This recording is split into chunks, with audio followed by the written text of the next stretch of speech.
হ্যাঁ স্যার, শোনা যাচ্ছে। মানে আমি আচ্ছা, থ্যাংক ইউ। আহ,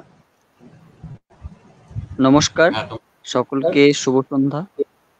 রাষ্ট্রবিজ্ঞান চর্চা কেন্দ্রের পক্ষ থেকে আজকের বিশেষ আলোচনা সভা।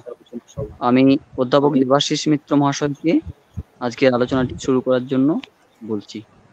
স্যার, আপনি শুরু করুন। হ্যাঁ, আসলে এই যে তোমরা যে ব্যবস্থাটা করেছো এটার ফলে বোধহয় বারবার একটু আমার সিস্টেমটাই হ্যাং হয়ে যাচ্ছে। ওই জন্য প্রথম দিকে কানেক্ট করতে পারছিলাম না, এখন সিস্টেমটা পুরোটাই হ্যাং হয়ে যাচ্ছে। তো আমি চেষ্টা করছি। যাই হোক, আহ, যেটার জন্য সিস্টেমটার দরকার ছিল সেটা হচ্ছে তোমাদেরকে যদি সুবিধে হতো, মানে যদি তোমাদের কিভাবে হয় আমি জানি না।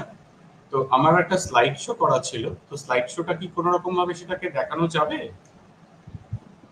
হ্যাঁ স্যার, কিভাবে যাবে। হবে বলো। আমি ওই শেয়ার স্ক্রিন বলে একটা অপশন আছে, দেখুন। কি আচ্ছা, দাঁড়াও, মানে এটা এতটাই হ্যাং করে যাচ্ছে, কিছুতেই হচ্ছে না। মানে আমি তোমাদের ওই ওই সিস্টেমটার মধ্যেই ঢুকতে পারছি না। আচ্ছা আচ্ছা। মানে এই যে স্ট্রিম ইয়ার্ড বলে যে সিস্টেমটা আছে ওটার মধ্যে আমি ঢুকতেই পারছি না কিছুতে। যাই হোক, হচ্ছে না, মানে আমি হ্যাং করে যাচ্ছে, সিস্টেমটাই পুরো হ্যাং করে যাচ্ছে। মানে আচ্ছা এটা আমি আচ্ছা, ক্লোজ। তাহলে স্যার এমনি। হ্যাঁ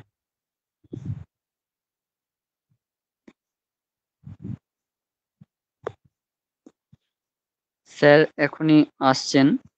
ওনার একটু অসুবিধা হচ্ছে।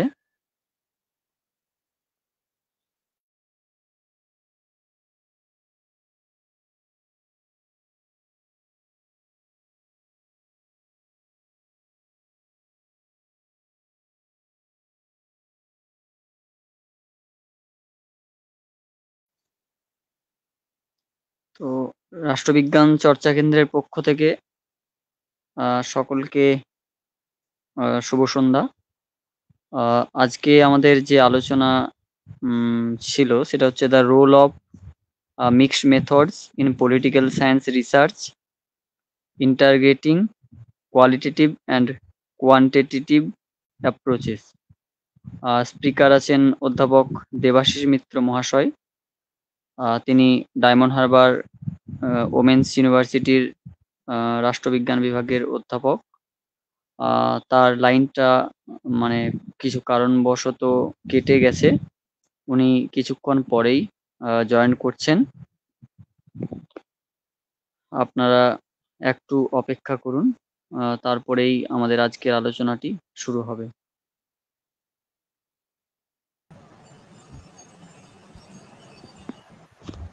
হ্যাঁ, প্রকাশ শোনা যাচ্ছে? মানে আবার হ্যাঁ হ্যাঁ স্যার। সমস্ত বাধা বিপত্তি কাটিয়ে আবার ঢুকতে পারার চেষ্টা করছি। হ্যাঁ, প্রেজেন্টেশনের যে স্লাইড শোর যে বিষয়টা দেখাতে যাচ্ছে সেটা হচ্ছে প্রেজেন্টেশনটা। আমি চেষ্টা করছি, আমি জানি না কতদূর সম্ভব হবে আমার পক্ষে, কারণ আমি এই সিস্টেমটাতে কোনোদিন আগে আগে ব্যবহার করিনি।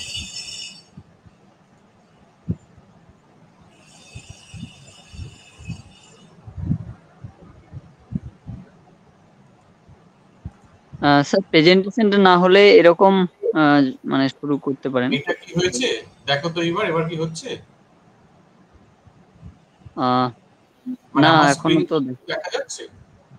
না, ওই এন্টার করতে হবে, দেখুন এন্টার বা কিছু একটা অপশন আছে। আচ্ছা, ব্যাস, ওখানে গেলেই তো হ্যাং করে যাচ্ছে। দেখছিলাম হ্যাং করে যাচ্ছে পুরো। বাহ! হ্যাঁ, দেখো তো এবার হয়েছে? হ্যাঁ, এবার হয়েছে। আচ্ছা, যাক। মানে আমার আমার স্ক্রিনটা, মানে আমি জাস্ট একটু বোঝার চেষ্টা করছি আমার স্ক্রিনটাতে কি দেখা যাচ্ছে। দ্য রোল অফ, ওই ইয়েটা আপনার টপিকটা। আচ্ছা আচ্ছা আচ্ছা, মানে আমার স্ক্রিনটা দেখা যাচ্ছে তাই তো? হ্যাঁ হ্যাঁ হ্যাঁ। আমি আসলে আমি নিজে তো দেখতে পাচ্ছি না কিছু, আমি শুধু এখানে এটাই দেখতে পাচ্ছি সেই জন্য। আচ্ছা আচ্ছা, দেখা যাচ্ছে স্যার।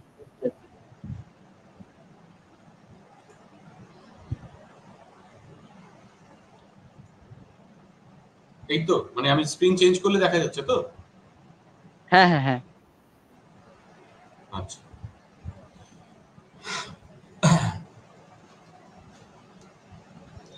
আমরা আজকে যে বিষয়টা নিয়ে মুখ্যত আলোচনা করার জায়গাতে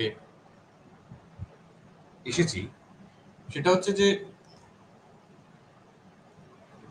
মিক্সড মেথড, মানে যৌথ পদ্ধতি পলিটিক্যাল সায়েন্স রিসার্চের ক্ষেত্রে। যে পদ্ধতি বিশেষ করে পলিটিক্যাল সায়েন্সের ক্ষেত্রে আমরা মূলত যে সমস্ত পদ্ধতিগুলোর কথা জেনে থাকি, যে মেথডগুলোর কথা আমরা জেনে থাকি, যেগুলোকে আজকের দিনে দাঁড়িয়ে ট্র্যাডিশনাল ভাবে দেখতে পাওয়া যায়, বা ট্র্যাডিশনালি যেগুলোকে আমরা এতদিন পর্যন্ত যার উপরে আমরা কাজ করে এসেছি, সেইগুলোকে নিয়ে চর্চা অনেক কাল থেকেই হয়ে আসছে। মানে মূলত চর্চার মধ্যে রয়েছে সেই সমস্ত মেথডগুলি যেগুলো দিনের পর দিন পলিটিক্যাল সায়েন্সের ক্ষেত্রে, রাষ্ট্রবিজ্ঞানের ক্ষেত্রে আমরা তথাকথিতভাবে যেগুলোর ব্যবহার দেখে আসছি।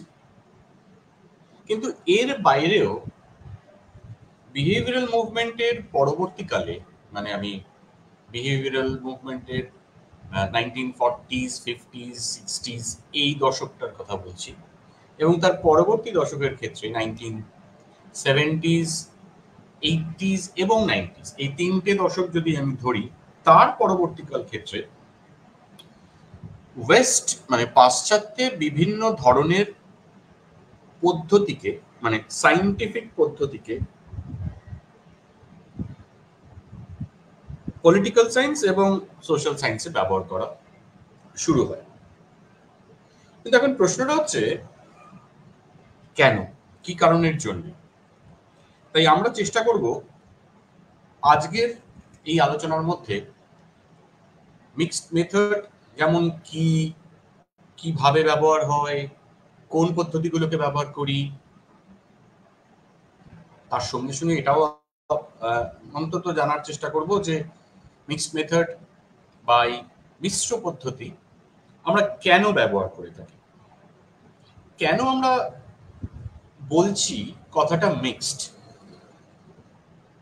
কারণ যখনই মিক্সড কথাটাকে ব্যবহার করছি, মিশ্র পদ্ধতি কথাটাকে ব্যবহার করছি, তখনই কিন্তু আমরা আমাদের জ্ঞাতার্থে, এটা সবাইরই জানা উচিত বা জানে অনেকেই সবাই, যে আমরা এই জায়গা থেকে দুই ধরনের পদ্ধতিকে বিশেষভাবে জোর দিই। এই দুই ধরনের পদ্ধতি হচ্ছে, এক কোয়ালিটেটিভ এবং দুই কোয়ান্টিটেটিভ। এই কোয়ান্টিটেটিভ এবং কোয়ালিটেটিভ ডেটা নিয়ে আমরা বিভিন্ন পলিটিক্যাল ফেনোমেনাগুলোকে বোঝার চেষ্টা করি। যেমন ধরে নেওয়া যাক, একটা জাস্ট উদাহরণস্বরূপ বলছি, যে আমরা কোনো একটি ইলেকশনে ভোটার টার্ন আউটকে যদি দেখতে চাই, তাহলে তার প্রেক্ষাপট হিসেবে আমাদের যে ধরনের ডেটাটাকে নিয়ে আলোচনা করতে হবে সেটা কিন্তু কোয়ান্টিটেটিভ ডেটা। কিন্তু আবার এই ভোটার টার্ন আউটের মধ্যেই, মানে আমি বলছি যে এই ভোটার টার্ন আউটের ক্ষেত্রেই যখন আমরা ডেটাগুলোকে কালেক্ট করছি, তখন তো আমরা বিভিন্ন ইনস্ট্রুমেন্ট ব্যবহার করছি। ইনস্ট্রুমেন্ট বলতে যেমন সার্ভে ইনস্ট্রুমেন্ট, ইনস্ট্রুমেন্ট বলতে যেমন অবজারভেশনের ইনস্ট্রুমেন্ট, ইনস্ট্রুমেন্ট বলতে যেমন ইন্টারভিউর ইনস্ট্রুমেন্ট। এই সমস্ত ইনস্ট্রুমেন্টগুলোকে ব্যবহার করে আমরা যখন ডেটাগুলো, মানে কোয়ান্টিটেটিভ ডেটাগুলোকে কালেক্ট করছি, তখন কিন্তু এর সঙ্গে সঙ্গেও আর একটা জিনিসও উঠে আসছে, যেটা আমরা চাই বা না চাই, সেটা কিন্তু আমাদের এই ইন্টারভিউর মধ্যে থেকেই উঠে আসছে। এবং একজন রিসার্চারের তার চোখ কান খোলা যদি সে রাখে, তার রিসার্চের কনটেক্সটে, তার রিসার্চের বিষয়ে, তাহলে সে কিন্তু খুব সহজেই বিভিন্ন ধরনের কোয়ালিটেটিভ ডেটাগুলোকেও কিন্তু পাবে, যে কোয়ালিটেটিভ ডেটাগুলো এই কোয়ান্টিটেটিভ ডেটাগুলোর কারণ হিসেবে কিন্তু দাঁড়ায়। কারণ কোয়ান্টিটেটিভ ডেটা, যখনই কোয়ান্টিটির কথা বলছি, যখন নিউমারিক্যাল ডেটার কথা বলছি, তখন সেই নিউমারিক্যাল ডেটাগুলোকে এক প্রকারের জাস্টিফাই করার জন্য কিন্তু মূলত আমরা এই কোয়ালিটেটিভ ডেটাগুলোকে দেখতে পাওয়া যায়। সেই সেই জিনিসের ক্ষেত্রে, সেই ধরনের জিনিসের ক্ষেত্রে প্রাথমিকভাবে যেখানে আমাদের বিহেভিয়ারাল মুভমেন্টের হাত ধরে কোয়ান্টিটেটিভ অ্যাপ্রোচের কথা বলা হয়েছিল, পরবর্তীকালে পোস্ট বিহেভিয়ারালে যেমন শুধু কোয়ালিটেটিভের কথা বলা হয়েছিল, বর্তমানকালে বিশেষ করে এই শতকের একদম গোড়ার দিক থেকে বিভিন্ন ধরনের গবেষকরা এবং বিশেষ করে রাষ্ট্রবিজ্ঞানের গবেষকরা, পলিটিক্যাল সায়েন্সে যারা রিসার্চ করছেন, তারা কিন্তু বিভিন্ন জায়গাতেই দেখেছেন যে প্যারাডাইম দুটো আলাদা হলেও, দুটো বিভিন্ন দৃষ্টিভঙ্গি থাকলেও, মানে আমি ক্ষেত্রে কোয়ালিটেটিভ এবং কোয়ান্টিটেটিভ দৃষ্টিভঙ্গির কথা বলছি, তাদের দুটো দৃষ্টিভঙ্গি আলাদা থাকলেও এই দুটো দৃষ্টিভঙ্গিকে যদি কোথাও যথার্থভাবে তার ইন্টিগ্রেশন করা যায়, তাহলে কিন্তু সত্যিকারের একটি মিনিংফুল এবং এনরিচড একটা ডেটা কিন্তু উঠে আসে, যার অ্যাডভান্টেজ নিয়ে কিন্তু বিভিন্ন ভাবে আমরা এগোতে পারি। এই বিভিন্নভাবে এগোতে পারি যখনই বলি, তখন আমরা মূলত অনেকগুলো শব্দর সামনে এসে দাঁড়াই। সেই শব্দগুলো কি? যেমন ধরে নেওয়া যাক, আমি যদি বলি যে মিক্সড মেথড কাকে বলে। এই মিক্সড মেথড যখন কাকে বলে আমি বলছি, তখন কিন্তু আমাকে যেটা মানে করতে হচ্ছে বা বা উঠেই আসছে, সেটা হচ্ছে যে কেন মিক্সড মেথড, মানে মিক্সড মেথড কথাটা আমি কেন বারবার বলছি। ওয়াই নট এখানে দাঁড়িয়ে আমি যদি বলি যে ওয়াই নট মাল্টি মেথড। এই মিক্সড মেথড এবং মাল্টি মেথড, মানে এই স্লাইডটাতে আমি তাই দেখানোর চেষ্টা করব যে মিক্সড মেথডের ইন্ট্রোডাকশন এবং ইন্ট্রোডাকশনের মধ্যে আমরা কিভাবে মিক্সড মেথডকে ব্যবহার করি বা মিক্সড মেথড কাকে বলে সেটা যেমন বোঝার চেষ্টা করব, কিন্তু এই মিক্সড মেথডের মধ্যে থেকে অন্য যেটা উঠে আসছে যে এই মিক্সড মেথডটা কি যেমন আমাদের বলা উচিত, ঠিক সেই রকম ভাবে এটাও বলা উচিত যে কেন এটা আমরা মাল্টি মেথড বলছি না, তাই তো? মানে মিশ্রণ পদ্ধতি কেন বলছি, মানে বহুত্ব পদ্ধতি কেন বলছি না, বা বিভিন্ন পদ্ধতির কথা কেন বলছি না। তাহলে আমি প্রথমে আগে তাই চেষ্টা করছি যে কাকে মিক্সড মেথড বলে সেটাকে অল্প করে বলার, বলে তারপরে আমি এটা মাল্টি মেথড কেন নয় এবং মিক্সড মেথডের সঙ্গে মাল্টি মেথডের কোথায় সূক্ষ্ম পার্থক্য রয়েছে সেই পার্থক্যগুলোকে বোঝার চেষ্টা করছি। প্রথম দিকে যদি আমি বলি what is a mixed method, তাহলে আমাকে খুব মানে যদি আমি বলি মানে সংক্ষেপে যদি বলতে হয়, তাহলে মিক্সড মেথড বলতে আমরা সেই মেথডকেই বোঝাই যেখানে আমরা কোয়ান্টিটেটিভ এবং কোয়ালিটেটিভ ডেটার কালেকশন করি। মাথায় রাখতে হবে কালেকশন করি, শুধু মানে যদি আমি কালেকশন না করি তাহলে কিন্তু সরাসরি বলতে পারি না যে আমি মিক্সড মেথডের মধ্যে আমি কোয়ান্টিটেটিভ এবং কোয়ালিটেটিভ ডেটা দু ধরনের ক্ষেত্রেই আমি তার অ্যানালিসিস করি। আমাকে দু ধরনের কালেকশনটাও কিন্তু করতে হবে, এটা খুব মানে প্রাথমিক শর্ত। তাহলে আমাকে কোয়ান্টিটেটিভ এবং কোয়ালিটেটিভ দুই ধরনের ডেটা কালেকশন এবং তার অ্যানালিসিস একটি সিঙ্গেল রিসার্চ প্রজেক্টের মধ্যে। আমি এগুলো উদাহরণ দিয়ে পরে সবকটাই বলার চেষ্টা করবো কোথায় কোথায় কি রয়েছে। এটা এক ধরনের। এবং দু নম্বর যেটা অত্যন্ত গুরুত্বপূর্ণ মিক্সড মেথড বলতে আমি যদি বলি কাকে বলে, তাহলে মিক্সড মেথড এর মূল লক্ষ্য হচ্ছে মানে basically aims to provide a better and a more comprehensive understanding of a research questions। এবার প্রশ্ন উঠতে পারে যে কিভাবে, why not at a single method এটা বোঝাতে পারে না কেন?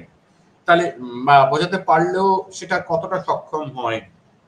আমরা যেটা বলার চেষ্টা করছি যে এখানে আমরা কোনো মানে কি বলবো, আমরা এখানে কোনো ধরনের গুণগত মানের প্রশ্ন উত্তর দেওয়ার চেষ্টা করছি না। আমরা যে প্রশ্নটার উত্তর দেওয়ার চেষ্টা করছি যে একটি রিসার্চ প্রজেক্টের মধ্যে একটা ধরনের মানে ওয়ান সিঙ্গেল রিসার্চ অ্যাপ্রোচ, এইটাকে যদি আমরা ব্যবহার করি তাহলে তার যা গুণগত মান বা গুণগত রেজাল্ট আসবে, তার থেকে দেখা গেছে যে মিক্সড মেথড ব্যবহার করে তার আন্ডারস্ট্যান্ডিং অফ দ্য প্রজেক্ট কোয়েশ্চেনের উত্তর দেওয়ার ক্ষমতা কিন্তু অনেকটাই বেশি থাকে মিক্সড মেথডের ক্ষেত্রে।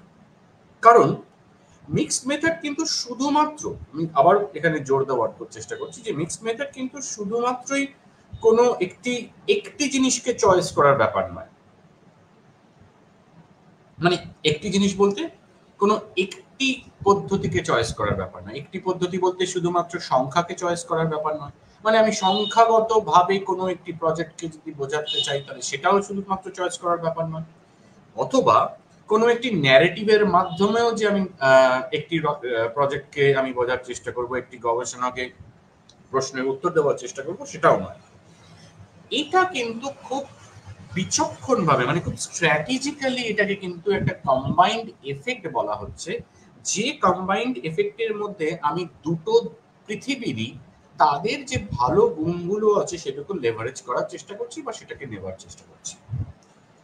কারণ এই by leveraging both quantitative and qualitative data আমরা কিন্তু একটা নুয়ান্সড পিকচার পেতে পারি, যার মাধ্যমে আমরা বলার চেষ্টা করতে পারি যে বিভিন্ন যে যত ধরনের আমাদের পলিটিক্যাল সায়েন্সের বা সোশ্যাল সায়েন্সের মধ্যে আমাদের যত ধরনের উত্তর, যত ধরনের প্রজেক্ট বা যত ধরনের সমস্যাগুলো রয়েছে, চেষ্টা করতে পারি আমরা যে তার মধ্যে থেকে সমস্তগুলোকে উত্তর দেওয়ার জন্য। এইবার আসছি, যখন আমি যদি আমি জেনে যাওয়ার ক্ষেত্রে বলছি যে ছবিটা দেখলে এখানে কিছুটা বোঝা যাবে যে আমি যেটা বলার চেষ্টা করছিলাম সেই ছবিটার মধ্যে হয়তো কিছুটা ফুটে উঠবে যে আমার একটা বেসিক্যালি অ্যান ইন্টিগ্রেশন একটা পদ্ধতির সঙ্গে আরেকটা পদ্ধতি। এখানে কোনটা কম কোনটা বেশি সেই প্রশ্নের উত্তর আমি হয়তো পরে দিতে পারবো, কিন্তু আমি যেটা বলার চেষ্টা করছি সেটা হচ্ছে যে কোয়ান্টিটেটিভ এবং কোয়ালিটেটিভ, মানে নিউমেরিক্যাল এবং ন্যারেশন, নিউমেরিক্যাল যুক্ত ন্যারেশন এর যে ডেটা, সেই ডেটাকে অ্যানালিসিস করলে আমরা যে রকম ভাবে আমরা একটি গবেষণাকে ডিল করতে পারি সেইটা কিন্তু অত্যন্ত গুরুত্বপূর্ণ। এবার আমার দ্বিতীয় প্রশ্ন, মানে যেখানে আমি প্রশ্নটা রেখেছি যে ওয়াই নট মাল্টি মেথড, মানে কেন মাল্টি মেথড নয়, কেন আমি এটাকে শুধু মিক্সড মেথডই বলছি। এর কারণ আমি খুব স্পষ্ট করে বলতে চাই যে এটা মাল্টি মেথড এই কারণের জন্য বলে না, তার কারণ মাল্টি মেথড হচ্ছে যখন একটি প্যারাডাইমের ক্ষেত্রে, মানে আইদার কোয়ান্টিটেটিভ অর কোয়ালিটেটিভ, তাদের মধ্যে যখন তাদের মধ্যেকার মানে ওই সেম প্যারাডাইমের মধ্যেই আমি বিভিন্ন মেথড ইউজ করি, তখন আমি তাকে বলতে পারি এটা হচ্ছে মাল্টি মেথড। কিন্তু আমি দুটো প্যারাডাইমের, আবার বলার চেষ্টা করছি, দুটো প্যারাডাইমের মানে কোয়ান্টিটেটিভ এবং কোয়ালিটেটিভ দুটো আলাদা আলাদা প্যারাডাইম, এই দুটো আলাদা আলাদা প্যারাডাইমের থেকে, মানে দুটো পৃথিবীর থেকেই একটি একটি করে পদ্ধতিকে নিয়ে আমি যদি আমার গবেষণা পদ্ধতিটাকে, আমার গবেষণার কাজেই দুটো পদ্ধতিকেই যদি একই প্রজেক্টের ক্ষেত্রে, মানে একই গবেষণা ক্ষেত্রে দুটো প্রজেক্টকেই যদি আমি ব্যবহার করি, তখন আমি সেটাকে তাহলে মিক্সড মেথড বলি। এবং যখন করি না, যখন একটি প্যারাডাইম থেকে, মানে একটি স্কুল অফ থট থেকে যখন আমি দুটি পদ্ধতিকে ব্যবহার করি, তখন আমি তাকে মাল্টি মেথড বলি। এটা এক। দু নম্বর বিষয়, কেন মাল্টি মেথড নয়, কেন মিক্সড মেথড বলছি, মানে কেন মাল্টি মেথড সেই অর্থে বলবো না, খুবই পপুলার হয়নি, বাট মাল্টি মেথডের কয়েকটা প্রবলেমেটিক দিক আছে, যে প্রবলেমেটিক দিকগুলোকে আমরা যদি পরবর্তীকালে কখনো সুযোগ হয় তাহলে হয়তো বলা যায়। কিন্তু মাল্টি মেথডের প্রবলেমেটিক দিক হচ্ছে যে মাল্টি মেথড প্রচন্ড রকম ভাবে ট্রায়াঙ্গুলেশনের ওপরে ফোকাস করে। এবার প্রশ্ন হচ্ছে ট্রায়াঙ্গুলেশন কাকে বলে। ট্রায়াঙ্গুলেশনের মানে আমি যদি খুব সহজ ভাষায় বলতে পারি তাহলে ট্রায়াঙ্গুলেশন হচ্ছে ইউজিং ডিফারেন্ট মেথডস, মানে ওই একই প্যারাডাইমের ক্ষেত্রে বিভিন্ন ধরনের পদ্ধতিকে ব্যবহার করে, একই স্কুলের পদ্ধতি মানে মধ্যে বিভিন্ন পদ্ধতিকে ব্যবহার করে আমরা যখন কনফার্ম করার চেষ্টা করি, তখন আমরা সেটাকে বলি সেটা হচ্ছে একটি ট্রায়াঙ্গুলেশন মেথড। ফর এক্সাম্পল, যদি আমি ট্রায়াঙ্গুলেশন মেথডের একটা এক্সাম্পল দিই তাহলে বোধহয় এটা বুঝতে সুবিধা হবে। ট্রায়াঙ্গুলেশন মেথডের এক্সাম্পল হচ্ছে ধরে নেওয়া যাক একটি রিসার্চ কোয়েশ্চেন, এরকম একটা রিসার্চ কোয়েশ্চেন আছে যে সোশ্যাল মিডিয়ার ইনফ্লুয়েন্স ইয়াং ভোটারদের ওপর, মানে ইয়াং ভোটার টার্ন আউটের ওপরে, ইয়াং ভোটার টার্ন আউটের ওপরে কতটা প্রভাব ভিত্তি করেছে, সরি কতটা প্রভাব বিস্তার করেছে। এটা যদি বলি তাহলে ট্রায়াঙ্গুলেশন অ্যাপ্রোচ হবে এইরকম যে একজন রিসার্চার সে কোয়ান্টিটেটিভ মেথডেরই বিভিন্ন অ্যাপ্রোচ অ্যাপ্লাই করবে। কিভাবে করবে? মানে সে প্রথমে একটি করতে পারে, সে একটি লার্জ স্কেল সার্ভে করতে পারে two gather data on a social media usage, political engagement and voting behaviour among adults, সেটা একটা সে করতে পারে। আর সে করতে পারে বিভিন্ন রকম ভাবে, মানে এইটা করার ফলে তার একটা স্ট্যাটিস্টিক্যাল ইনসাইট সে পাবে এবং কোরিলেশন পাওয়ার চেষ্টা করবে এই ভেরিয়েবল গুলোর মধ্যে। ভেরিয়েবল বলতে আমি বলার চেষ্টা করছি যে ভেরিয়েবল বলতে এখানে ইয়াং অ্যাডাল্টস এবং সোশ্যাল মিডিয়া এবং তার ইনফ্লুয়েন্স, এইগুলো তো এক একটা ভেরিয়েবল। তো এই ভেরিয়েবল গুলোর মধ্যে কিভাবে একে অন্যের মধ্যে কিভাবে কোরিলেশন তৈরি করে সেইটার একটা জায়গা হতে পারে। আর একটা হতে পারে এই এই জায়গার ক্ষেত্রেই যদি আমি বলি তাহলে ট্রায়াঙ্গুলেশন অ্যাপ্রোচের মধ্যে আমি যদি আসি তাহলে সে মানে ইন্টারভিউ অ্যাপ্রোচের মাধ্যমে সে ছোট ছোট স্যাম্পল সাইজ বিভিন্ন সময়ে বিভিন্ন জায়গা এবং বিভিন্ন সময় সেই ইয়াং অ্যাডাল্টদের মধ্যে থেকে সোশ্যাল মিডিয়ার প্রভাব এবং তার উপরে ভোটার টার্ন আউটের, মানে পলিটিক্যাল ইনফরমেশনের কনজাম্পশন কিভাবে তারা করছে, ডিসিশন মেকিং প্রসেসের মধ্যে তারা কিভাবে নিজেদেরকে রিলেট করছে, সেইটার একটা জায়গা তৈরি করতে পারে। এবং এই সমস্ত গুলোকে দিয়ে, এই সমস্ত মেথড দুটোকেই দিয়ে সে যখন একটা জায়গায় এসে উপনীত হবে, মানে তার ফাইন্ডিংস গুলোকে যখন সে দেখার চেষ্টা করবে, তখন আমরা বলতে পারি যে এটা মূলত মাল্টি মেথড এবং এর বেনিফিট থেকে মিক্সড মেথডের বেনিফিট অনেক বেশি। কেন মিক্সড মেথডের বেনিফিটের কথা আমি অনেক বেশি বলছি? তার কারণ এটা আমি আগেই বলতে গিয়ে বলছিলাম যে মিক্সড মেথডের ক্ষেত্রে যেটা সুবিধা হচ্ছে, মানে যেটা মাল্টি মেথডের অসুবিধা হচ্ছে, যে মাল্টি মেথড প্রাইমারিলি এই ট্রায়াঙ্গুলেশনের উপর ফোকাস করে এবং বিভিন্ন ধরনের অ্যাপ্রোচ ব্যবহার করে একটা সিঙ্গেল পার্সপেক্টিভকে ভেরিফাই করার জন্য বা ভ্যালিডেট করার জন্য। ওয়্যারএজ এখানে দাঁড়িয়ে মিক্সড মেথডের সাফল্য, যে মিক্সড মেথড কিন্তু দুটো প্যারাডাইমের জিনিসকেই কিন্তু সে ব্যবহার করে এবং ব্যবহার করার ফলেই সে কিন্তু কোয়ালিটেটিভ এবং কোয়ান্টিটেটিভ অ্যাপ্রোচকে ব্যবহার করেই তার একটা হলিস্টিক ভিউ তৈরি করে এবং একটা প্ল্যান্ড উপায় সে কিন্তু ডেটা ইন্টিগ্রেশনের কাজটাকে সে কিন্তু করতে পারে। তাই আমরা যদি বলি যে মানে ইন এসেন্স মাল্টি মেথড কি জিনিস, ইন এসেন্স মাল্টি মেথড হচ্ছে different tools within the same tool box. মানে একটাই টুল বক্স আছে, যে টুল বক্সের মধ্যে দিয়ে তুমি বিভিন্ন ধরনের যন্ত্রপাতি বার করছো।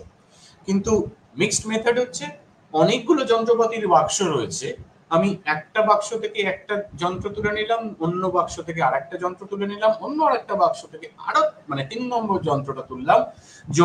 তিনটে যন্ত্র আমি এক জায়গায় করে নিয়ে আমি চেষ্টা করছি যে কোনো একটা জিনিসকে সারাবার বা দেখাবার বা এই মানে মানে এই ধরনের একটা প্রজেক্ট, যে কোনো প্রজেক্টেই যদি ভাবি, আমি ওই ইয়াং অ্যাডাল্টদের ভোটার টার্ন আউট ইনফ্লুয়েন্স সেটার ক্ষেত্রে যদি ভাবি, তাহলে সেই দিক থেকে মিক্সড মেথডের অ্যাপ্রোচটা কি হবে? মিক্সড মেথডের অ্যাপ্রোচটা হবে হচ্ছে বোথ কোয়ালিটেটিভ অ্যান্ড কোয়ান্টিটেটিভ একটা সিঙ্গেল স্টাডির ক্ষেত্রে। আমি সেইগুলোকেই আসবো পরে, সেইগুলো নিয়ে পরে আমি আলোচনা করতে আসবো। তাই মূলত আমাদের এখানে যেটা আমরা বলার চেষ্টা করছি যে মিক্সড মেথড হচ্ছে এটা কোয়ান্টিটেটিভ এবং কোয়ালিটেটিভ ডেটা কালেকশনের ক্ষেত্রে একটা সিঙ্গেল রিসার্চের প্রজেক্টের মধ্যে দু ধরনের ডেটাকেই কম্বাইন করে এবং যার ফলে এটি একটি কম্প্রিহেন্সিভ আন্ডারস্ট্যান্ডিং অফ রিসার্চ প্রবলেমকে বোঝার চেষ্টা করে। এইবার আসা যাক কতগুলো থিওরিটিক্যাল ফাউন্ডেশনের উপরে, যাদের উপরে দাঁড়িয়ে রয়েছে কিন্তু এই বেসিক্যালি আমাদের এই মিক্সড মেথডের গল্পটা। যে মিক্সড মেথডের গল্পের মধ্যে আমরা বেনিফিট যেটা বোঝার চেষ্টা করেছিলাম যে ডেপথ অ্যান্ড ব্রেথ অনেক বেশি হবে, মানে কোয়ান্টিটেটিভ ডেটা নেবে। এই কোয়ান্টিটেটিভ যেমন ডেটা নেবে, সেই কোয়ালিটেটিভ ডেটা মানে হরাইজন্টাল এবং ভার্টিক্যাল দুই ধরনের ডেটাই নিতে পারবে, এবং যার ফলে জেনারেলাইজেবিলিটির যে প্রবলেমটা আমরা বারবার করে দেখি, মানে আমাদের এই প্রবলেমটা সবসময় হয় যে কোনো জায়গাতে, যে কোনো রিসার্চের ক্ষেত্রে শুধু কোয়ান্টিটেটিভ নিলে সবসময় বলা হয় যে স্যাম্পল সাইজ, দেখবে প্রশ্ন হয়, আমরা মাঝে মধ্যেই প্রশ্ন এরকম শুনে থাকি যে এত ছোট স্যাম্পল সাইজ বা এই স্যাম্পল সাইজটাই আসল পপুলেশনকে রিফ্লেক্ট করছে কিনা।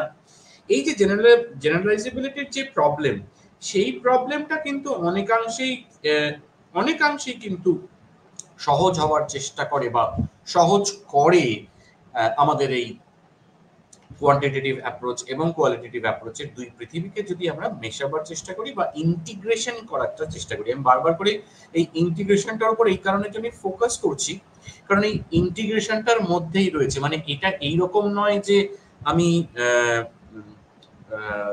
কোনো একটা জিনিসকে যদি আমি প্রজেক্টের কোনো একটা জিনিসকে আমি যদি রিসার্চের মধ্যে আমি দেখতে চাই, তাহলে আমার এরকম কোথাও বাধা ধরা কোনো নিয়ম নেই যে 5 কোয়ান্টিটেটিভ হবে আর 5 কোয়ালিটেটিভ হবে, মিলিয়ে যে 10 হবে সেটা দিয়ে হবে না, এরকম কোনো ব্যাপার নয়। কিন্তু ব্যাপারটা এরকম হতে পারে 7 কোয়ান্টিটেটিভ হবে, মানে 70% কোয়ান্টিটেটিভ হতে পারে, 30% কোয়ালিটেটিভ হতে পারে, বা এরকম পার্সেন্টেজ ওয়াইজ মাপাও নাও যেতে পারে। ফার্স্ট অফ অল, কারণ পার্সেন্টেজ ওয়াইজের কোনো জায়গা নেই, কারণ প্রত্যেকটা রিসার্চে তার ফোকাস,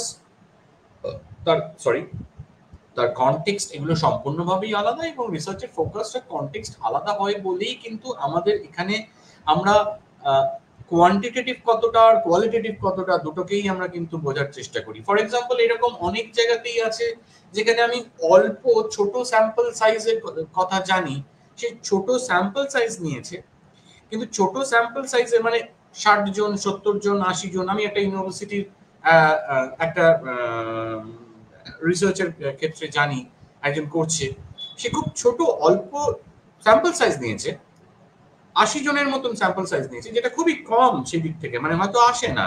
আমাদের একটা রিলায়েবিলিটি টেস্ট বলে একটা জিনিস হয়, রিলায়েবিলিটি টেস্ট মানে কোয়ান্টিটেটিভ টেস্টিং এর মধ্যে, তো রিলায়েবিলিটি টেস্টিং এর ক্ষেত্রে সেটা খুব ছোট্ট স্যাম্পল সাইজ, সেক্ষেত্রে আসেই না হয়তো, কিন্তু তার ডেপথ অফ কোয়েশ্চেন্স যে রকম ভাবে সে নিয়েছে, সেটা কিন্তু পরবর্তীকালে তার কোয়ালিটেটিভ অ্যাজাম্পশনের ক্ষেত্রে অত্যন্ত গুরুত্বপূর্ণ হিসেবে কিন্তু গড়ে উঠেছে।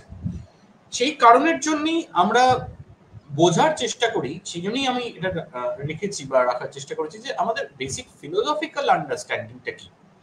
Basic philosophical understanding of any research, শুধুমাত্র আমি বলবো না কোয়ালিটেটিভ রিসার্চ বা quantitative research, the basic philosophical approach of any foundation of any research is মানে the pragmatism which is relatability and what is the compatibility issue.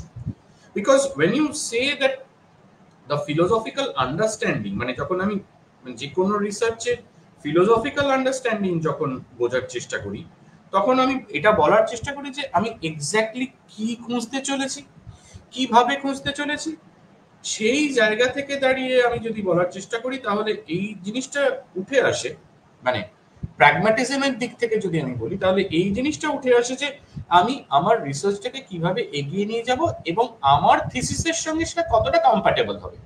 মানে আমার thesis হয়তো quantitative চায় না, আমার থিসিস হয়তো সম্পূর্ণভাবে কোয়ালিটেটিভ চায়, কিন্তু আমি আমার মানে তাৎক্ষণিকতা বা আমার থিসিস বা বিষয়ের সম্বন্ধে বোধ, এই কোনোটাই হয় মানে বোধটা নেই, যার ফলে আমি হয়তো খুঁজে বেড়াচ্ছি কোয়ান্টিটি।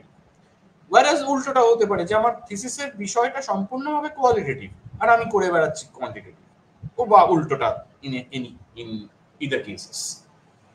তো মিক্সড মেথডটাই সম্পূর্ণভাবে যেখানে গ্রাউন্ডেড রয়েছে, সেটা হচ্ছে the philosophical perspective of the values of the integration, যেটা আমি আগে বললাম যে ইন্টিগ্রেশনটা ইজ ভেরি ইম্পর্টেন্ট। মানে আমার স্লাইডের প্রথমেই দেখবে ছিল হচ্ছে যে how to integrate, because if you don't know how to integrate these two approaches, it will be very difficult to understand what will be the way out of making an inquiry. So the making an inquiry, it is a response response to the limitations, মানে আমাদেরকে কিন্তু এটা বুঝতে হবে যে it is the response to the limitations of relying solely on any one approach, because we are not saying that we will be relying on any one approach or the আমরা উল্টোটা বলার চেষ্টা করছি।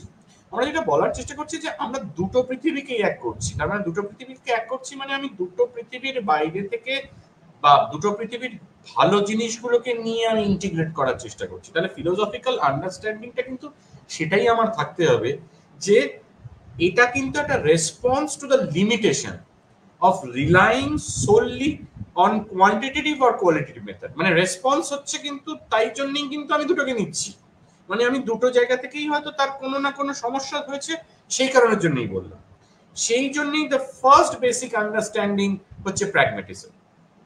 এটা কি মানে এটা কি বিষয়বস্তু, মানে এই ফিলোসফিক্যাল স্টান্সটা basically emphasize the practical application of knowledge, মানে আমি যা জানি, আমি যেরকম ভাবে বুঝি, আমার জ্ঞান বৃক্ষের ক্ষেত্রে নলেজ সিস্টেমের মধ্যে আমি যে রকম ভাবে অ্যাপ্লাই করতে পারি সেইভাবেই আমি, মানে আমার দেখা এবং আমার করা, আমার দেখতে পাওয়া, আমার এবং বুঝতে পারা, আমার পৃথিবীটাকে দেখতে পাওয়া, এবং আমি যে আমার থিসিস লিখছি, that's very important to understand.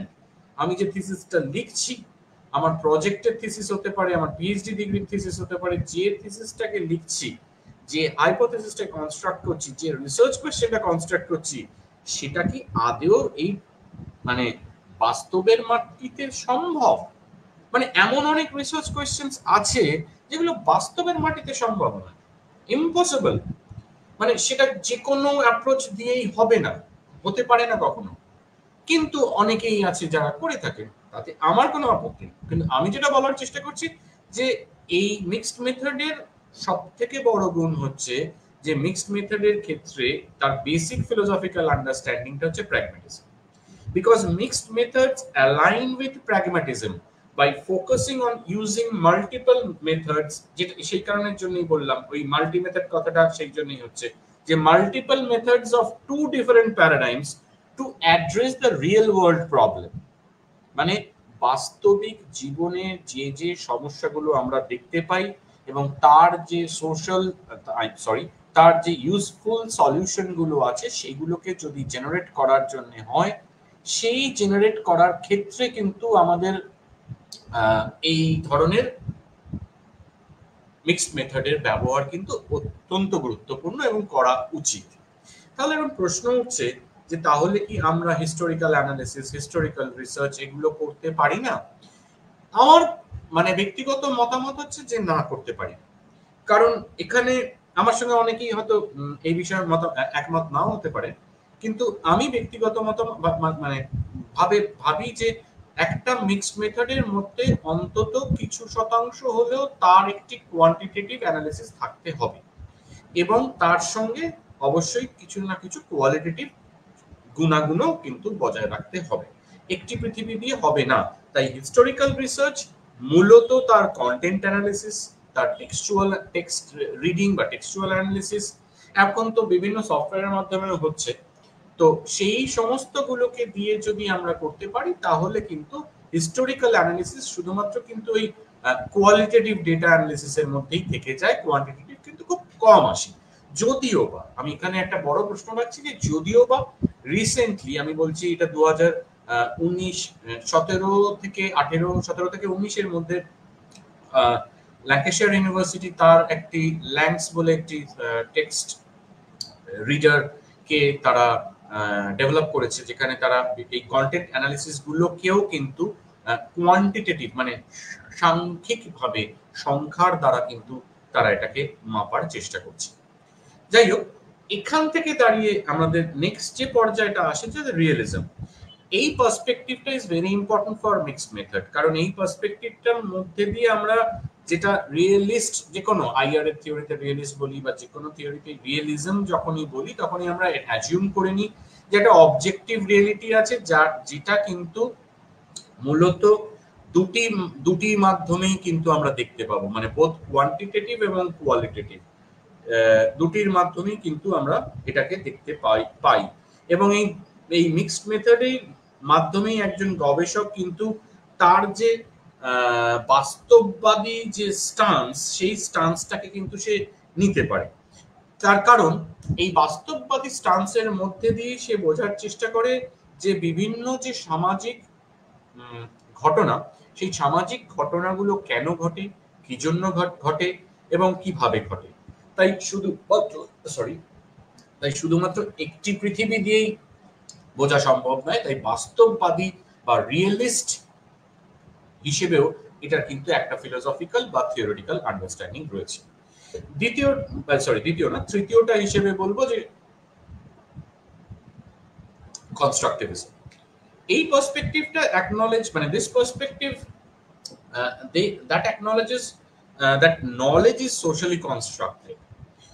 এটা আমরা সবাই জানি, আমি জাস্ট একটা আন্ডারলাইন স্টেটমেন্ট এটা দিচ্ছি যে নলেজ ইজ সোশ্যালি কনস্ট্রাক্টেড এবং that is influenced by individual and cultural perspective. আমরা সবাই এটা জানি যে আমাদের যে কি বলবো জ্ঞান ব্যবস্থা, যে জ্ঞান ব্যবস্থাটা আমাদের সামাজিক এবং ব্যক্তিগত যে কাঠামো, সেই কাঠামোর দ্বারাই সেটা প্রভাবিত হয়।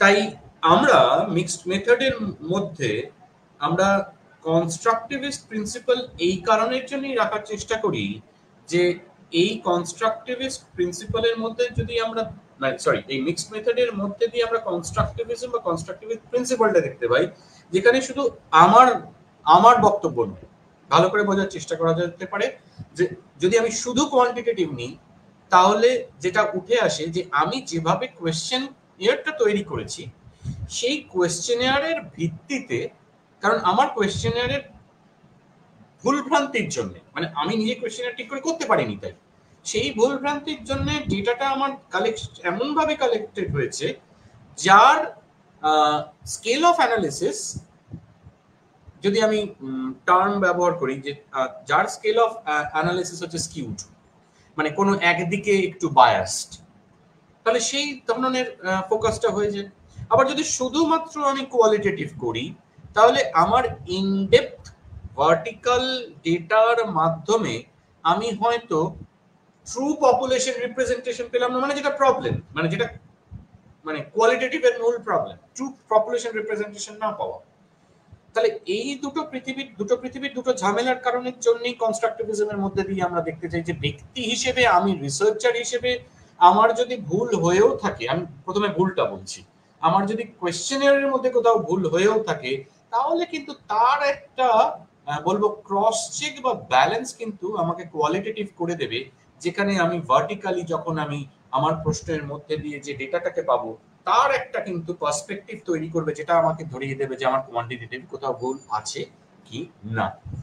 আবার যদি আমি ঠিক ধরে নিই, মানে আমার ভ্যালিডেট হচ্ছে সমস্ত কিছু, তাহলেও কিন্তু একই রকম ভাবে আমার কোয়েশ্চেনিয়ারের মধ্যে দিয়ে আমার ইন্ডিভিজুয়াল যে সাইকোলজি, ইন্ডিভিজুয়াল যে বায়াসনেস, ইন্ডিভিজুয়াল যে কনস্ট্রাকশন, ইন্ডিভিজুয়াল যে ইনফ্লুয়েন্স, সেইগুলো যেমন উঠে আসবে, সেরকম ভাবে গ্রুপ হিসেবে, সোশ্যাল গ্রুপ হিসেবে তার যে কনস্ট্রাকশন, কোয়ালিটেটিভ ডেটার যে এসেনশিয়ালিস্ট যে আন্ডারস্ট্যান্ডিং সোশ্যাল ফেনোমেনার ক্ষেত্রে, সেটাও কিন্তু খুব ভালোভাবেই উঠে আসে। এছাড়াও এই ধরনের মিক্সড মেথডের মধ্যে অনেকগুলো আন্ডারস্ট্যান্ডিং এর কাজ করে, মানে যেমন এপিস্টেমোলজিক্যাল আন্ডারস্ট্যান্ডিং এর কাজ করে। এপিস্টেমোলজিক্যাল আন্ডারস্ট্যান্ডিং এর মধ্যে বলতে চাই আমি যে how do we know that we know, আমি যদি একটা রিকনস্ট্রাক্ট করি যে how we know that what we know, মানে আমরা কি করে জানি যে আমরা মানে কিভাবে জানলাম, মানে how we know what we know. তো এই যে এপিস্টেমোলজিক্যাল কনস্ট্রাকশন, মানে মিক্সড মেথডের রিসার্চাররা বিভিন্ন ধরনের প্লুরালিস্টিক এপিস্টেমোলজিক্যাল রিকনস্ট্রাকশন করে, তার কারণ তারা রিকগনাইজ করার চেষ্টা করে যে নলেজ, মানে যে জ্ঞান যেটা উৎপন্ন হয়েছে, সেটা যেন বিভিন্ন সোর্স থেকে, মানে মাল্টিপল সোর্স থেকে তাকে উৎপন্ন হয়, এবং এই মাল্টিপল সোর্সের দ্বারা যেন সেটা ভ্যালিডেট হয়। কারণ epistemological understanding of any theoretical point of view says so that the knowledge must be recognized and generated through multiple sources of understanding or ways of knowing. তাই সেটাও একটা ব্যাপার আছে। আমি স্লাইডের মধ্যে রাখিনি, আমি জাস্ট ফর ওভারভিউ বলার চেষ্টা করছি যে তাহলে সেটার মধ্যেও রয়েছে। এছাড়া আরো অনেক কিছু আছে, আমি এটার এই থিওরিটিক্যাল ফাউন্ডেশনের মধ্যে আমি বললে হয়তো আমি বেশি সময় লাগবে, তাই আমি বলবো না, জাস্ট আমি ছুঁয়ে বেরিয়ে যেতে চাইছি যে অন্টোলজিক্যাল ওয়ে অফ আছে, মানে অন্টোলজিক্যাল ওয়ে যারা প্রশ্ন করে যে what is the nature of reality, মানে বাস্তবিকতার আসল প্রকৃত সত্যটা কি। So what is the nature of reality? Mixed method can accommodate different ontological assumptions, মানে সে রিয়েলিস্ট পার্সপেক্টিভ থেকে সে একটা অবজেক্টিভ রিয়েলিটিকে দেখছে, আবার কনস্ট্রাকটিভ পার্সপেক্টিভ থেকে সে একটা সোশ্যালি কনস্ট্রাক্টেড রিয়েলিটিকে দেখছে, মানে যেটা আমি একটু আগেই বললাম কনস্ট্রাকটিভিজম বলার ক্ষেত্রে। তাহলে that is an ontological perspective বা ontological theoretical perspective of mixed method. মানে আমি ইন্ডিভিজুয়াল ফোকাসও করছি, আবার গ্রুপ ফোকাসও করছি। এছাড়াও আরেকটা যেটা ইম্পর্টেন্ট জিনিস চলে যায় এবং যেটা দুর্নাম রয়েছে কোয়ান্টিটেটিভ ডেটার ক্ষেত্রে, মানে আমি নিজে কোয়ান্টিটেটিভ ডেটাতে বিশ্বাস করি এবং কাজ করি, বিশ্বাস করি মানে কি কাজ করি, সে কারণের জন্য এই দুর্নাম রয়েছে যে বেসিক্যালি হোয়াট ইজ দ্য মানে অ্যাক্সিওলজিক্যাল প্রবলেম এটাকে বলা হয়, what is the role of values in research. মানে আমার রিসার্চের মধ্যে এখানে তো তাহলে কোনো মূল্যবোধের কোনো কাজ নেই। মিক্সড মেথডের মধ্যে এই প্রশ্নের উত্তর কিন্তু দেওয়া রয়েছে। মানে আমার মতন লোকেরা যদি, যারা কোয়ান্টিটেটিভ ডেটা নিয়ে চেষ্টা করে বোঝার, কোয়ান্টিটেটিভ ডেটাকে চেষ্টা করে অ্যানালাইসিস করার, তারা যদি আজকে মিক্সড মেথড করতে নামে তাহলে কিন্তু এই উত্তরটা দিতে পারে যে mixed method researchers often acknowledge the influence of values in research, মানে তাদের ডিজাইন এবং ইন্টারপ্রিটেশনের মধ্যে মাধ্যমে, কারণ সে অনেকটাই তখন ট্রান্সপারেন্ট, অনেকটাই তখন তার রিফ্লেক্সিভিটি থাকে।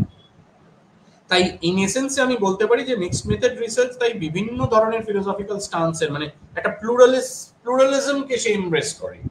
তাই সে চেষ্টা করে to understand the complexity of the social phenomena through the integration of various multiple perspectives and methods.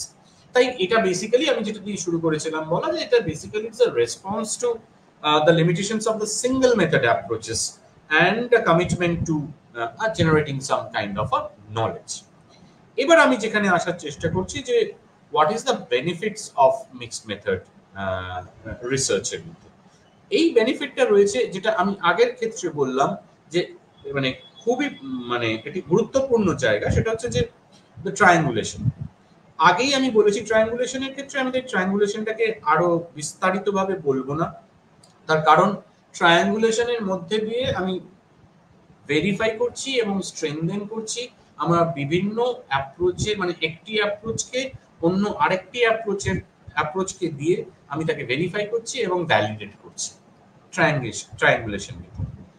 এটার মধ্যে দিয়ে গ্রেটার ডেপথ অ্যান্ড ব্রেথ পাচ্ছি। আমি আগেই যেটা বললাম যে কোয়ান্টিটেটিভ ডেটা একটা ব্রডার দেয়, মানে হরাইজন্টাল ডেটা দেয়, মানে কোন একটি গ্রামের প্রায় যদি আমি সেখানে ধরে নিচ্ছি 700-800-1000 জন লোক থাকে, আমি যদি মোটামুটি ভাবে সেই গ্রামের 300-400 লোককে যদি আমি তার আমার ইন্টারভিউ কভারেজের মধ্যে নিয়ে আসি, তাহলে আমি এটা হরাইজন্টালি একটা পাবো, মানে এ থেকে জেড অবধি, না হলে এ থেকে কিউ অবধি আমি সবার বক্তব্য নিতে পারবো।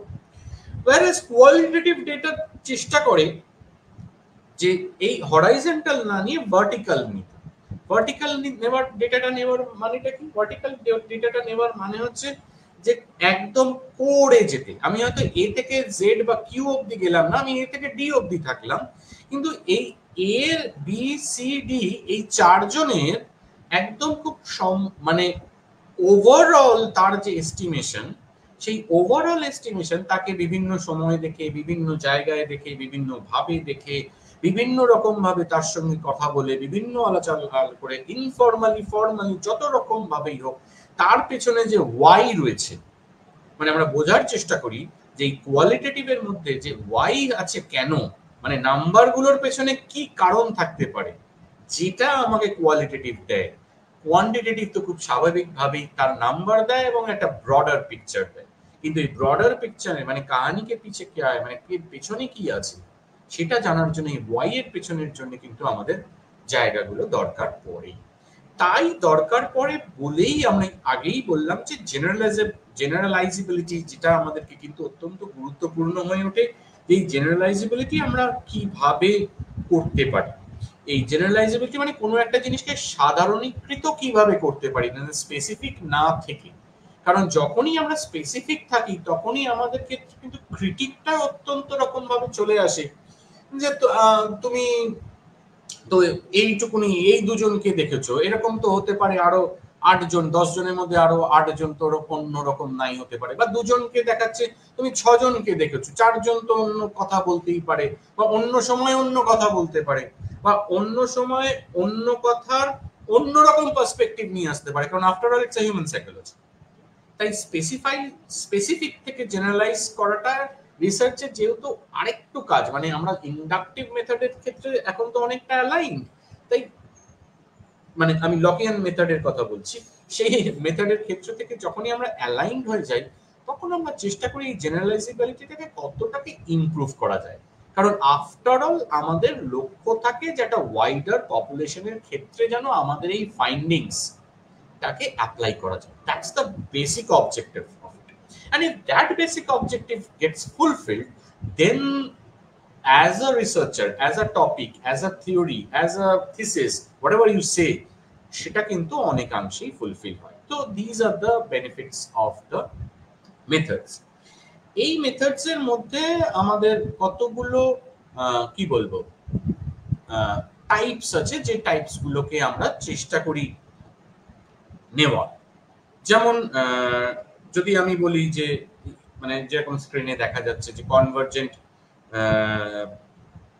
প্যারালাল ডিজাইন, তারপরে এক্সপ্লানেটরি সিকোয়েন্সিয়াল ডিজাইন, তারপরে এক্সপ্লোরেটরি, মানে আগেরটা এক্সপ্লানেটরি, এটা এক্সপ্লোরেটরি সিকোয়েন্সিয়াল ডিজাইন, এই সমস্ত গুলোই কিন্তু ওই একই জিনিস, একবার এটা একবার ওইটা করে, মানে একটা বললেই আমি বোঝাতে পারবো বোধহয় যে কি রকম ভাবে এগুলোকে আমরা মূলত ব্যবহার করে থাকি। যেমন কনভার্জেন্ট প্যারালাল ডিজাইনের ক্ষেত্রে যদি বলি যে it's basically collects quantitative and qualitative data concurrently, মানে একই সাথে সে দুটো ডেটাকেই করে, সেপারেটলি সে অ্যানালাইজ করে ইন্টিগ্রেশন করার আগে, আলাদা আলাদা মানে সেপারেটলি সে ইন্টিগ্রেশন করার করার আগে সে এই অ্যানালিসিসটা করে নেয়, তারপরে সে তার ফাইন্ডিংসটাকে ইন্টিগ্রেট করার চেষ্টা করে। যেমন আমি যদি একটা উদাহরণ দিই যে মানে একজন স্টুডেন্ট যদি সে একটা অনলাইন লার্নিং এর এনগেজমেন্টের উপরে একটা সার্ভে করে, মানে যার মধ্যে বেসিক্যালি সে বোঝার চেষ্টা করে যে কিভাবে স্টুডেন্টদের অনলাইন পড়ার উপরে তাদের কতটা মনোনিবেশ, এইটার উপরে যদি করি তাহলে তার কোয়ান্টিটেটিভ মেজারমেন্টটা কি হবে? তার কোয়ান্টিটেটিভ মেজারমেন্টটা হবে administering a survey to measure engagement level, মানে একটা সার্ভে করবে সে এনগেজমেন্ট লেভেল, স্টুডেন্টদের এনগেজমেন্ট লেভেল কতটা আছে সেটা বোঝার জন্য। whereas কোয়ালিটেটিভ ডেটা সে কিভাবে পাবে? সে পেতে পারে একটা ফোকাস গ্রুপের উপরে একদম নির্বাচিত কয়েকজন ছাত্রকে নিয়ে সে এক্সপ্লোর করার চেষ্টা করবে তাদের এক্সপিরিয়েন্স এবং তাদের perception. That's a different indices.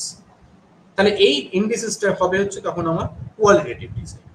Similarly আমি যদি বলি যে এক্সপ্লানেটরি সিকোয়েন্সিয়াল ডিজাইন আমি কি রকম ভাবে দেখতে পারবো? এক্সপ্লানেটরি সিকোয়েন্সিয়াল ডিজাইনের মধ্যে আগে কোয়ান্টিটেটিভ ডেটা করে তাকে প্যাটার্নটা আইডেন্টিফাই করা যায়, এবং প্যাটার্ন আইডেন্টিফাই করার পরে তারপরে কোয়ালিটেটিভ ডেটার দ্বারা তাকে এক্সপ্লেন করা যায়।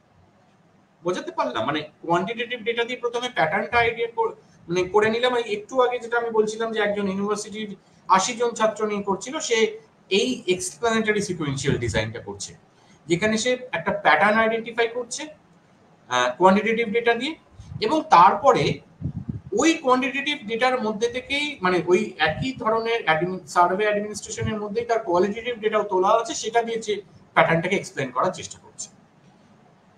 মানে আমি যদি এখানে অন্য একটা উদাহরণ দিতে পারি তাহলে এরকম হতে পারে, মানে for example a study on the effectiveness of a new teaching method must first analyse standardise scores, মানে তার একটা কোয়ান্টিটেটিভ হলো টু ডিটারমাইন ওভারঅল ইম্প্যাক্ট, তারপরে সে কন্ডাক্ট করছে interviews with teachers and students to understand why the results occurred, মানে এই রেজাল্টটা কেন এসছে কোয়ালিটেটিভলি সে বোঝার চেষ্টা করছে টিচারদের সঙ্গে, স্টুডেন্টদের সঙ্গে আলাদা করে ইনডেপথ ইন্টারভিউ নিয়ে। সিমিলারলি এখানে এক্সপ্লোরেটরি সিকোয়েন্সিয়াল ডিজাইনের মধ্যে একই জিনিস, বাট এটা ওটার ক্ষেত্রে এটা উল্টোটা হবে। মানে এখানে আগে কোয়ালিটেটিভ ডেটা কালেক্ট করা হবে, অ্যানালাইজ করা হবে, তারপরে কোয়ান্টিটেটিভ মানে সংখ্যা দিয়ে তাকে টেস্ট করা হবে যে ইনসাইট গুলো পাওয়া গেছে, যে সেই ইনসাইট গুলো ঠিকঠাক করে আদৌ এসছে কিনা। যেমন মানে আমি উদাহরণে আমার শেষ হয়ে যাচ্ছে, যেমন আমি বলতে পারি যে মানে challenges faced by the immigrants students, যদি এরকম হয় যারা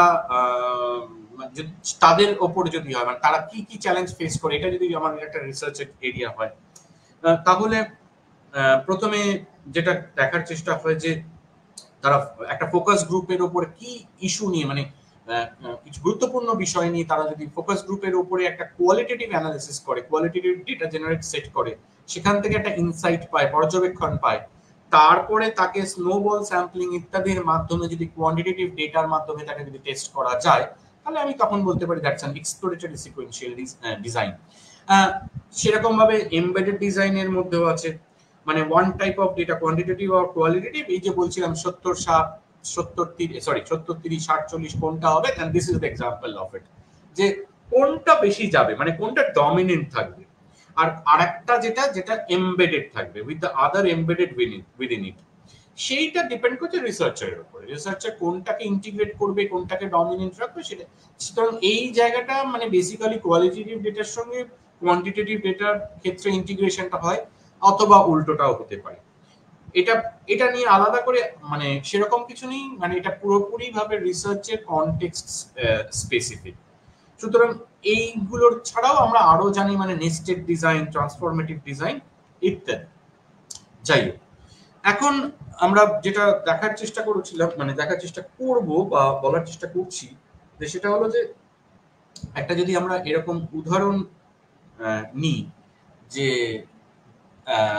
পাবলিক ওপিনিয়ন ইমিগ্রেশন সম্বন্ধে, যদি একটা পাবলিক ওপিনিয়ন অন ইমিগ্রেশন নিই, তাহলে আমরা কি রকম ভাবে এই কি বলি এই মিক্সড মেথডটাকে আমরা কিভাবে ব্যবহার করতে পারি। রিসার্চ কোয়েশ্চেন আমাদেরকে প্রথমে ফর্ম করতে হবে, যে রিসার্চ কোয়েশ্চেনের মধ্যে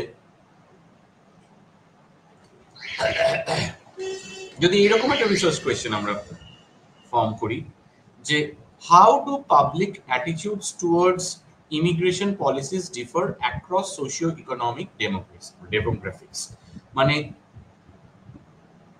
পাবলিক অ্যাটিটিউড কিভাবে সোশিও ইকোনমিক ডেমোগ্রাফির উপর নির্ভরশীল হয়ে ইমিগ্রেশন পলিসিকে প্রভাবিত করে। মানে how do public attitudes towards immigration policies differ across socio economic demographics, মানে তাদের মধ্যে কি কি মানে পার্থক্য দেখা যায়।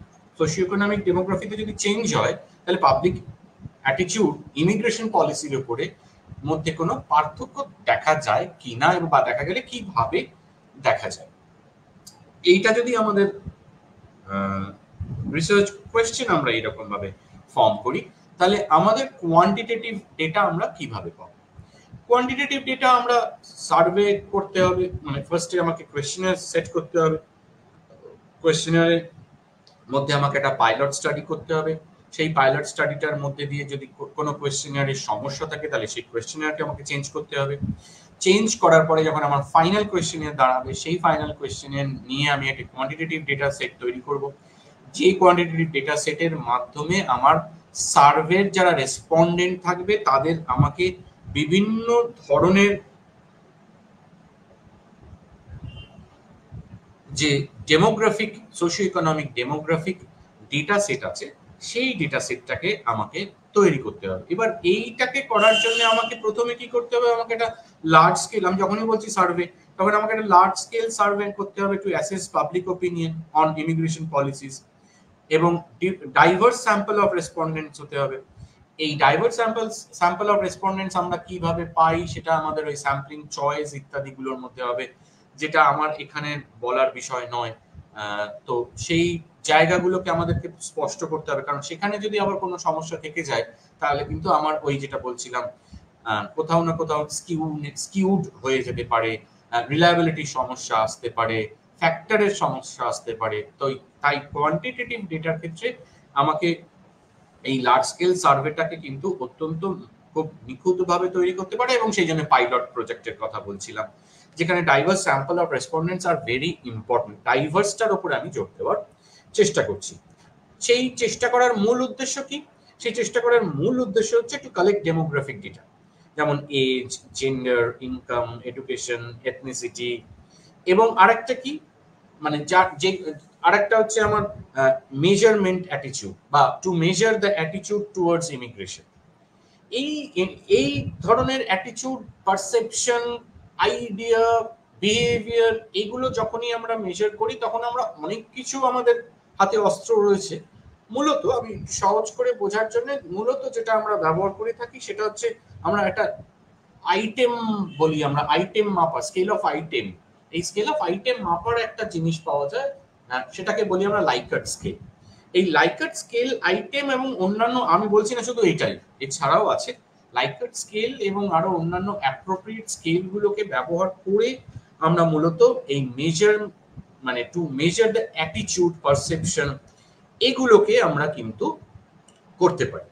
এবং এগুলো করতে পারি কারণ এই যে রিপ্রেজেন্টেশনটা, যেমন প্রথমটার ক্ষেত্রে ডেমোগ্রাফিক ডেটার যে রিপ্রেজেন্টেশনটা, সেটাকে আমরা বিভিন্নভাবে রিপ্রেজেন্ট করতে পারি, by bars, education level, by pie chart, এইরকম ভাবে আমরা রিপ্রেজেন্টেশন করতে পারি। whereas ইমিগ্রেশন পলিসি প্রেফারেন্সেস, মানে এটা এক ধরনের পলিসি প্রেফারেন্সেস, এই পলিসি প্রেফারেন্সেসকে আমরা কিন্তু নিউমেরিক্যালি কোড করে তাকে আমরা বিভিন্ন অ্যানালিসিসের মাধ্যমে, আমি কয়েকটা অ্যানালিসিসের মাধ্যমে বলছি, যারা এই অ্যানালিসিস গুলোকে জানে তারা, আমরা এখন অনেক সফটওয়্যার আছে, সেই সফটওয়্যার গুলোকে ব্যবহার করে আমরা এই অ্যানালিসিস গুলো করি, যেমন regression analysis, multiple regression analysis ইত্যাদি অনেক ধরনের অ্যানালিসিস আছে। এই ধরনের অ্যানালিসিস গুলো করে বোঝার চেষ্টা করি যে ভেরিয়েবল গুলোর সঙ্গে কি সম্পর্ক, মানে ডিপেন্ডেন্ট ভেরিয়েবল এবং ইন্ডিপেন্ডেন্ট ভেরিয়েবল গুলোর কি সিগনিফিকেন্ট নাকি সিগনিফিকেন্ট নয়, বা ইত্যাদি ইত্যাদি সম্পর্কগুলো কিন্তু সেখানে আমাদেরকে পরিষ্কার করে মানে ছবিটা কিন্তু সামনে উঠে আসে। এছাড়াও আমরা কিন্তু আরেকটা ভাবে দেখার চেষ্টা করি, সেটা হচ্ছে কোয়ালিটেটিভ ডেটা। এই কোয়ালিটেটিভ ডেটার মধ্যে দিয়ে আমরা ইনডেপথ ইন্টারভিউ কন্ডাক্ট করি, যেটা কিন্তু subset of the survey respondent. আবার এখানে একটা মজার বিষয় আছে যে এটা সাবসেট হবে নাকি আমার সাবসেট সেটের বাইরে থাকবে, মানে ওই একই লোকের আমি কোয়ালিটেটিভ করব নাকি আমি অন্য লোকের কোয়ালিটেটিভ করব, এখানেও একটা ইন্টিগ্রেশনের মজা রয়েছে। তো সেই জায়গাটাতে দাঁড়িয়ে আমরা মূলত বোঝার চেষ্টা করি, বোঝার সহজ করার জন্য আমরা একটুখানি বলতে পারি যে বেসিক্যালি আমরা ওই সাবসেটের রেসপন্ডেন্টকেই ধরার চেষ্টা করব। They are selected based on their demographic characteristics, যেহেতু আগে থেকেই জানি, এবং সার্ভে রেসপন্সটা যেহেতু আমরা পেয়েছি, তাই সেই কারণের জন্য আমরা মূলত ওই একই সাবসেটকে নিয়ে এই কোয়ালিটেটিভ ডেটাটাকে করব, কারণ এই কোয়ালিটেটিভ ডেটাটার মধ্যে আমি ভার্টিক্যাল বা ইনডেপথ ইন্টারভিউ থাকবে, যারা কিন্তু আমরা বলছি আমাদেরকে বিভিন্ন কারণ, ইমিগ্রেশন পলিসি, সরকারের সঙ্গে ইমিগ্রেন্টদের সম্পর্ক, পলিসি, কোন সরকারের কি রকম ভাবে ইমিগ্রেশনের ক্ষেত্রে তাদের অ্যাটিটিউড, তাদের কি ফোকাস, মানে পার্সোনাল এক্সপিরিয়েন্সেস, কালচারাল ভ্যালুজ, আমি যেটা আগে বলছিলাম থিওরিটিক্যাল আন্ডারস্ট্যান্ডিং করার আগে বলছিলাম, এই যে কালচারাল ভ্যালুজ, মিডিয়ার ইনফ্লুয়েন্স ইত্যাদি, মানে যতগুলো আছে সমস্ত কিছুকেই কিন্তু আমরা অ্যানালাইজ করব আমাদের এই কোয়ালিটেটিভ ডেটার মাধ্যমে, যেখানে আমরা ওই প্যাটার্ন এবং থিম এবং আইডিয়া গুলোকে কিন্তু এক্সপ্লেন করার চেষ্টা করব। যেটার মানে যেটা বলার আমার এখানে আছে, এখানে আমি কতগুলো তাই বলার চেষ্টা করেছি যে এই ডেটা কালেকশনের টেকনিক গুলো আমি কিভাবে করি। মানে আমি এখানে গিয়ে যেটা বলছিলাম যে আমি কোয়ান্টিটেটিভ ডেটা এবং কোয়ালিটেটিভ ডেটা, মানে এই স্লাইডটাতে আমি বলার চেষ্টা করছিলাম যে কোয়ান্টিটেটিভ ডেটা এবং কোয়ালিটেটিভ ডেটা আমাকে কালেক্ট করতে হবে। এটাতে আমি বলার চেষ্টা করছি যে এই কালেকশনের টেকনিক গুলো কি হবে।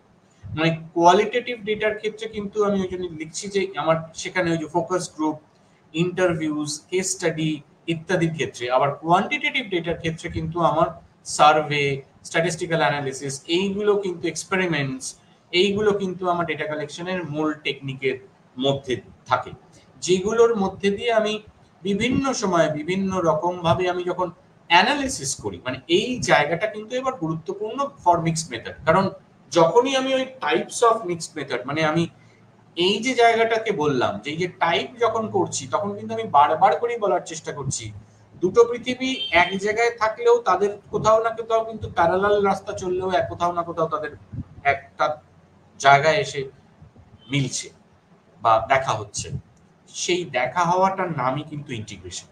মানে আমি দুটো পৃথিবীকে করে নিয়ে মেলাতে পারলাম না, তাহলে কিন্তু সেটা আমার মিক্সড মেথড হলো না, সেটা অনেকেই তাহলে সেটাকে তর্ক করে বলতে পারেন সেটা মাল্টি মেথড হয়ে গেল। মিক্সড মেথডটা কিন্তু ডিপেন্ড করছে আমার এই অ্যানালিসিসটার উপর। কারণ এই ডেটা অ্যানালিসিস এবং এই ইন্টিগ্রেশন, কারণ আমি বিভিন্ন রকমের টেকনিক ইউজ করতে পারি। যেমন আমি কোয়ালিটেটিভের জন্য আমি যে টেকনিকগুলো ইউজ করি, কোয়ালিটেটিভ ডেটার জন্য আমি যে টেকনিকগুলো ইউজ করি, যেমন থিমেটিক অ্যানালিসিস, কোডিং।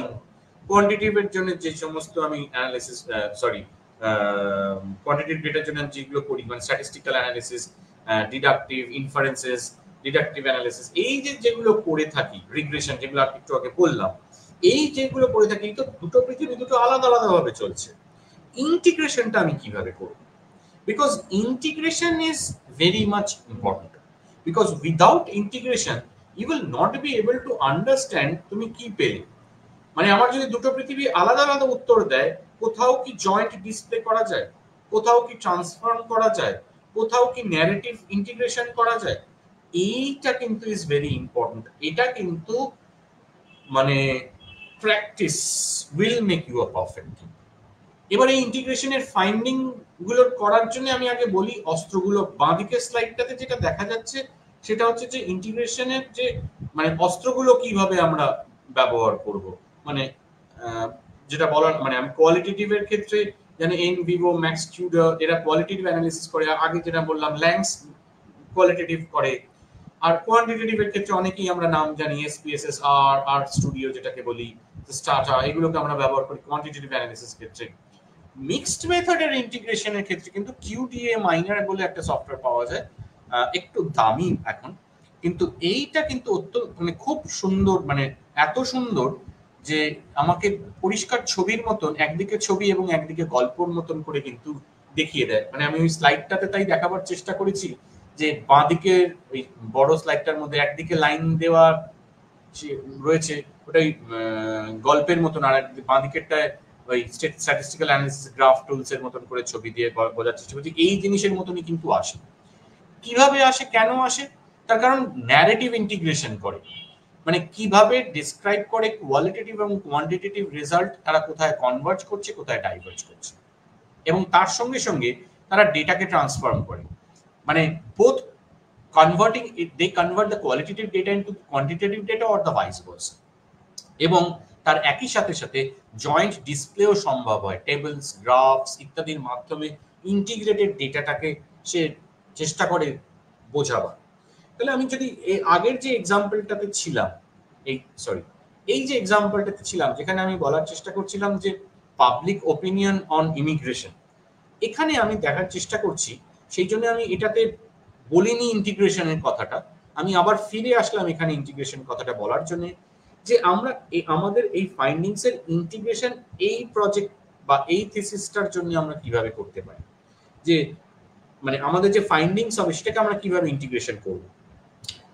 এক, মানে আমাদেরকে এখানে কোয়ান্টিটেটিভ এবং কোয়ালিটেটিভের যে রেজাল্টটা বেরিয়েছে তার মধ্যে থেকে আমাকে কম্প্রিহেন্সিভলি আমাকে বুঝতে হবে যে কিভাবে public attitudes towards immigration vary করে। কারণ আমরা এখানে বলেছি যে কি করে ডিফার করে, সেই জন্যই আমি উত্তরের ক্ষেত্রে আমার ভ্যারি করে কিভাবে অ্যাক্রস সোশিও ইকোনমিক গ্রুপস, কিভাবে আমার আসবে, আমার কতগুলো কি ফ্যাক্টরকে যেমন আমি আইডেন্টিফাই করতে পারবো, যেমন পাবলিক ওপিনিয়নকে কিভাবে ইনফ্লুয়েন্স হয়েছে বিভিন্ন ডেমোগ্রাফির দ্বারা, এবং ডেমোগ্রাফি ছাড়া কিভাবে বিভিন্ন মেকানিজম দ্বারা। তাই ডেমোগ্রাফি আমাকে যেমন আমি কোয়ান্টিটেটিভের থেকে পাবো, মেকানিজম আমি কোয়ালিটেটিভের থেকে পাবো। মানে demography gender, age, religion, income, family status, হ্যান ত্যানের থেকে যেমন পেতে পারি, সেরকম ভাবে মেকানিজম মানে তার পারসেপশন, তার behaviour, group behaviour, individual behaviour, এইটা কিন্তু আমার কোয়ালিটেটিভ থেকে উঠে আসবে।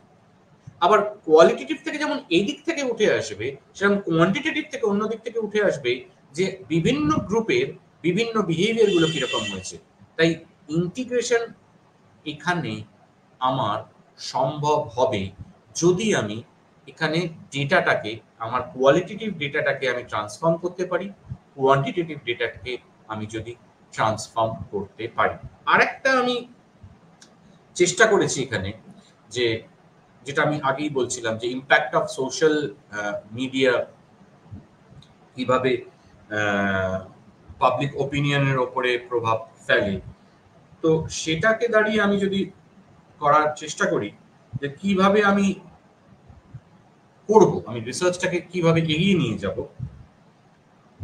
তাহলে আমি দেখতে পারি যে মূলত আবার ওই একই রকম ভাবে যে কিভাবে আমি সোশ্যাল মিডিয়ার অন পাবলিক ওপিনিয়ন করি যদি, তাহলে ফার্স্টে আমার থাকবে যে content analysis of social media posts, যেগুলো পোস্ট করা হয় সেগুলো আমার কোয়ালিটেটিভ হবে। আর আমার সার্ভে ডেটা যেটা আমার কোয়ান্টিটেটিভ হবে, সেটা আমার পাবলিক ওপিনিয়ন কিভাবে চেঞ্জ হতে হতে যাচ্ছে সেটা আমি কোয়ান্টিটেটিভের মধ্যে দিয়ে দেখতে পারবো। চ্যালেঞ্জেস এন্ড লিমিটেশনস এর যাওয়ার আগে, ওখানে যাওয়ার আগে আমি জাস্ট এটাকে আরেকটু যদি একটু ভেঙে বলি তাহলে বোধহয় আরেকটু বেটার হবে, সুবিধা হবে বুঝতে, যে আমি এখানে কোন কোন অস্ত্রগুলোকে নিতে পারি এবং আমি কিভাবে ব্যবহার করতে পারি। সেইটা যদি আমি দেখি তাহলে দেখতে পারবো যে মূলত যে অস্ত্রগুলোকে আমি বলছি, যে রিসার্চ কোয়েশ্চেন যদি এরকম ভাবে আমি ফর্ম করি যে সোশ্যাল মিডিয়া কিভাবে পাবলিক ওপিনিয়নকে চেঞ্জ করে, পাবলিক ওপিনিয়ন যে কোনো একটা নেওয়া যাক, for example on climate change, তাহলে আমি যদি একটা এইখানে যে যে মিক্সড মেথডের যে ডিজাইনটা দেখিয়েছিলাম, তাহলে যদি আমি প্রথমটাকেই ধরে নিই, for example, just for example, আমি বলছি না প্রথমটাই মাস্ট, বাট ফর এক্সাম্পল যদি ধরে নিই, সেটা হচ্ছে কনভার্জেন্ট প্যারালাল ডিজাইন, তাই তো? তাহলে কনভার্জেন্ট প্যারালাল ডিজাইনে কি বলছে, যে কালেক্টস কোয়ান্টিটেটিভ এন্ড কোয়ালিটেটিভ কম্পারেটলি, একই সাথে analysing them separately before integrating them findings.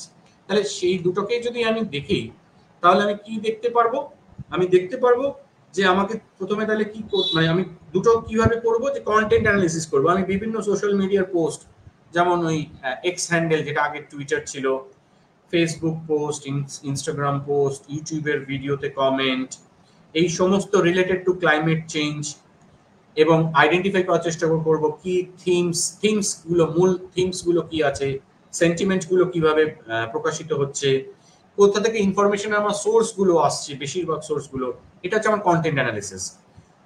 এরই মধ্যে আমার আসবে হচ্ছে এই কোয়ান্টিটেটিভ কম্পোনেন্টের মধ্যে আরেকটা আমার আসতে পারে সোশ্যাল নেটওয়ার্ক অ্যানালিসিস। আমি চেষ্টা করবো যে structure of media network related to climate change, যারা আইডেন্টিফাই করে, যারা ইনফ্লুয়েন্সিয়াল ইউজার্স, যারা বিভিন্ন ধরনের ইনফরমেশন প্যাটার্ন গুলোকে তৈরি করে এবং কিভাবে সেই ইনফরমেশন প্যাটার্ন গুলো পরবর্তীকালে আস্তে আস্তে ছড়াতে থাকে। কোয়ালিটেটিভ কম্পোনেন্ট আমার কিরকম হবে?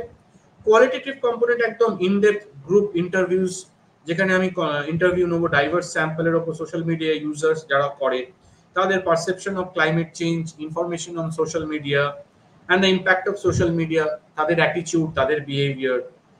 যদি পারি, সম্ভব যদি হয়, ফোকাস গ্রুপ, একটা ফোকাস গ্রুপ অর্গানাইজ করে তাদের বিভিন্ন ডেমোগ্রাফিক অবশ্যই থাকবে, তাদের অভিজ্ঞতা regarding social media, climate change, including role of influencer, এখন তো একটা নতুন উঠেছে ইনফ্লুয়েন্সার, তাদেরকে চেষ্টা করব যে তাদের কাছ থেকে জানার চেষ্টা করা যাবে, এবং তার সঙ্গে অবশ্যই মিস ইনফরমেশন, পোলারাইজেশন ইত্যাদি এগুলো নিয়ে রাখবে। এবার এখানে আসছে হচ্ছে আমার যে বলার কথাটা, সেটা হচ্ছে data integration analysis.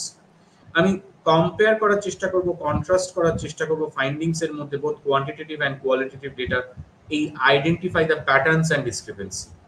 Social media platform কিভাবে এই public discourse on climate change, এটার মধ্যে আমি কন্টেন্টের মধ্যে দেখার চেষ্টা করবো আমি যেটা কোয়ালিটেটিভ নিয়েছি আর যেটা কোয়ান্টিটেটিভ নিয়েছি সেই দুটোর মধ্যে কোনো ডিসক্রিপেন্সি আছে কিনা, বা সেই দুটো একই কথা বলছে কিনা, ইউজার ইন্টারাকশন ইত্যাদি, এইগুলোর মধ্যে আমি দেখার চেষ্টা করব। আমি দেখার চেষ্টা করব যে রোল অফ সোশ্যাল মিডিয়া যদি হয়, তাহলে সে কিভাবে যে এক্সিস্টিং যে বিলিফ অ্যাটিটিউড আছে সেখানে কোনো ধরনের কোনো চ্যালেঞ্জ উঠে আসছে কিনা অ্যাবাউট দ্য ক্লাইমেট চেঞ্জ।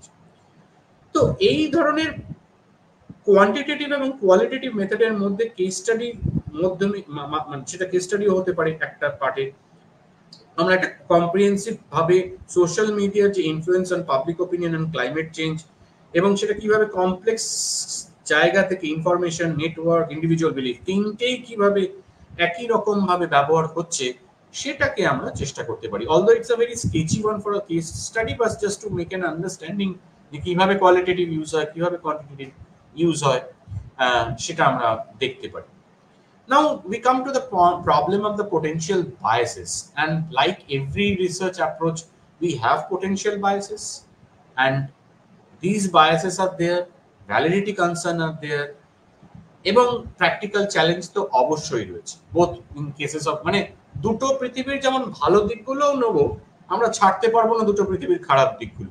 খারাপ দিকগুলো তো অবশ্যই আসবে। প্র্যাকটিক্যাল চ্যালেঞ্জ প্রচুর আছে, মানে কোয়ান্টিটেটিভ যারা রিসার্চ করে তারা জানে প্র্যাকটিক্যাল প্রবলেম গুলো কোথায় কিরকম, মানে পদে পদে কিরকম ভাবে তাদেরকে ফেস করতে হয় একটা কোয়ান্টিটেটিভ রিসার্চ করতে গেলে।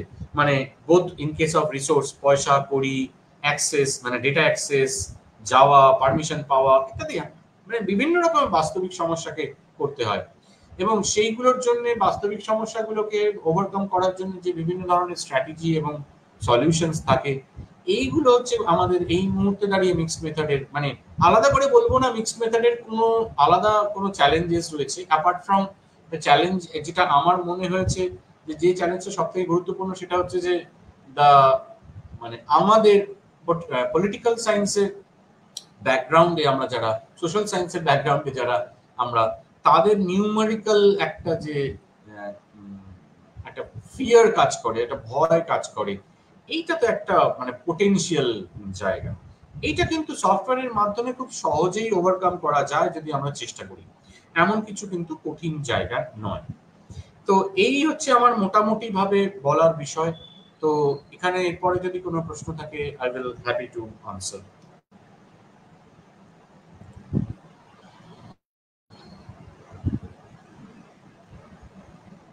Thank you sir. কিছু প্রশ্ন এসেছে। হ্যাঁ, প্রথম প্রশ্ন করেছে Madhurima Dasgupta. Triangulation is very important in social science.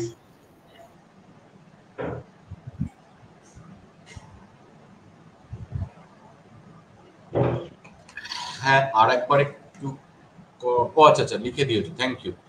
ইয়া না, ট্রায়াঙ্গুলেশন যে ইম্পর্টেন্ট আমি বলছি না, বাট মিক্সড মেথডের ক্ষেত্রে বা মাল্টি মেথডের ক্ষেত্রে কিন্তু ট্রায়াঙ্গুলেশন অবশ্যই ভাবে গুরুত্বপূর্ণ।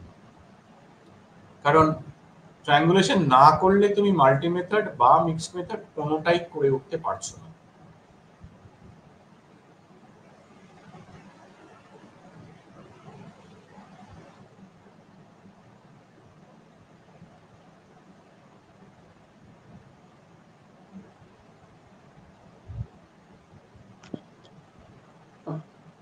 Jasimuddin, which method is most appropriate to understand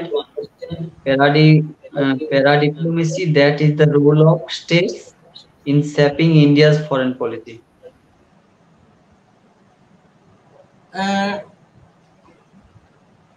এখন এইটা শুধু একটা রিসার্চ কোয়েশ্চেন হলো, এই একটা রিসার্চ কোয়েশ্চেন দিয়ে it is very difficult to answer যে which method will be appropriate, because রিসার্চারের অনেকগুলো কনটেক্সট থাকে যে সে কোন টাইমিং, মানে কোন এরিয়া, কোন পিরিয়ড, রোল অফ স্টেট বলতে কোন স্টেটের কথা বলা হচ্ছে, অ্যাক্সেসিবিলিটির কথা বলা হচ্ছে, যে আলটিমেটলি সে কতটা অ্যাক্সেসিবল করতে পারবে। কারণ আমি যখন ফরেন পলিসির কথা বলছি তখন এটা আমাদেরকে মাথায় রাখতে হবে যে অনেক কিছু ডকুমেন্টস থাকে, যে ডকুমেন্টস গুলো ক্লাসিফাইড ডকুমেন্টস হয়।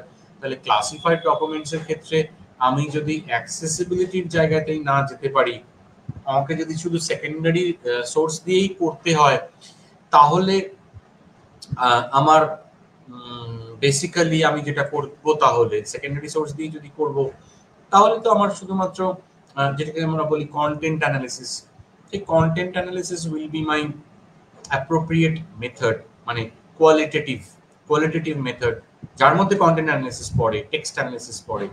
That will be the most appropriate method to understand these kinds of research questions.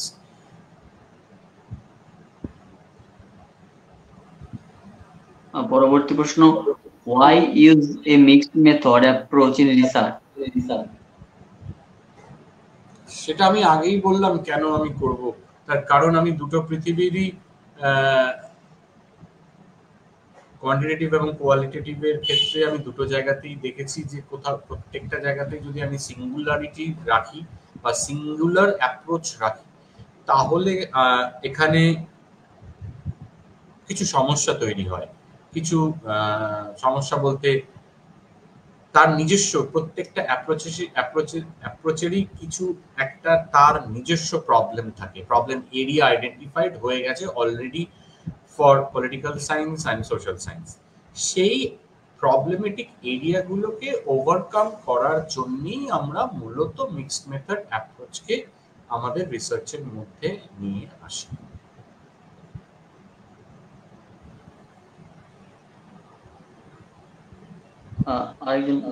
What are qualitative and quantitative research in research methodology? Quantitative and qualitative research and methodology বলতে খুব স্বাভাবিকভাবে qualitative research যদি বলতে হয়, তাহলে qualitative research হচ্ছে সেই ধরনের রিসার্চ যে ধরনের রিসার্চের মধ্যে আমরা মূলত ভ্যালুজ, তার ডেটা কালেকশনের ক্ষেত্রে ভার্টিক্যাল ডেটা কালেকশন করা ইত্যাদিগুলোকে দেখে থাকি। whereas কোয়ান্টিটেটিভ রিসার্চ বলতে বা কোয়ান্টিটেটিভ রিসার্চ অ্যাপ্রোচ বলতে আমরা মূলত ডেটাটার নিউমেরিক্যাল ডেটার উপর ভিত্তি করে যে রিসার্চগুলোকে আমরা করি, সেই রিসার্চগুলোকেই আমরা কোয়ান্টিটেটিভ রিসার্চ বলে আখ্যায়িত করে থাকি।